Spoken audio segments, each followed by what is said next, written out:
After the hotel incident, Choma tried to push the guilt out of her mind. She told herself the same thing many girls on campus believed. it's not my problem. If the men were married, that was their responsibility. Still, the woman's crying face kept appearing in her thoughts. To distract herself, Chioma threw herself deeper into the lifestyle. More dinners, more hotel visits, more expensive gifts. On campus, her reputation continued to grow. Some girls admired her confidence, others secretly hated her. One afternoon, Choma walked into the hostel courtyard wearing a designer jumpsuit and sunglasses. Two girls sitting nearby began whispering, "That's her. The runs girl? Yes, the one that follows big men." Choma pretended not to hear as she walked past, but the words stayed in her head. A week later, something happened that shook her world. She woke up one morning and checked her phone as usual. Her eyes widened. Every message she had sent to one of her biggest sponsors had only one tick. She tried calling. The phone was switched off. She frowned. That man had been sending her money regularly for months. Later that afternoon, she entered the cafeteria and overheard students discussing shocking news. "Did you hear about that businessman arrested in Lagos?" "No, what happened?" "It says fraud. The police are investigating." "Which one?" "They said he scammed people of millions."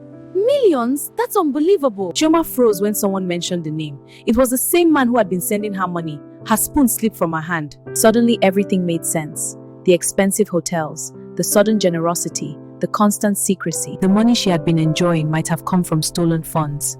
Fear slowly crawled into her chest. That evening, another blow came. Her phone rang. It was her younger brother, but his voice sounded different. He was crying. "Chioma, mommy collapsed." Her heart jumped. "What happened?" "They took her to the hospital this afternoon." Choma stood up quickly. "I'm coming home." But after ending the call, she sat down again. Her chest felt tight. She had money, yet somehow she felt helpless. The same money that once made her feel powerful now felt dirty in her hands. That night she couldn't sleep. The hostel corridor was unusually quiet. Most students had gone out for the weekend. Choma sat on her bed staring at the wall.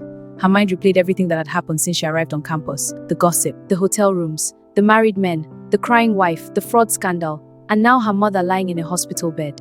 Suddenly, someone knocked on the door. It was her roommate, Dami. "Chioma, we're going to fellowship tonight. You should come." Chioma shook her head. "I'm not in the mood." Dami insisted. "Just come. It might help clear your head." Reluctantly, Chioma followed her. The fellowship was held in a small lecture hall. Students filled the room, singing softly as music played. The atmosphere felt different from the noisy campus outside. Peaceful, quiet. After the worship session, the preacher stepped forward. He was a calm-looking man in simple clothes. He opened his Bible slowly. Then he said something that immediately caught Chioma's attention. Many young people today are chasing what they call soft life. Students murmured quietly. The preacher continued. But sometimes the things we chase can destroy us. Chioma felt her chest tighten. Then he asked a question that echoed across the room. What shall it profit a person to gain the whole world but lose their soul? The words hit Chioma like a heavy stone.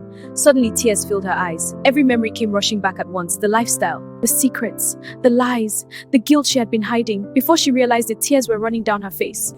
She covered her mouth, trying not to cry loudly. But the more she tried to stop, the harder the tears fell. For the first time since arriving at the university, Chioma felt completely broken.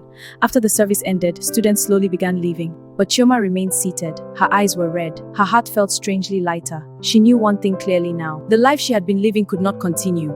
Not anymore. Because deep down she had finally realized something. Soft life had almost cost her everything.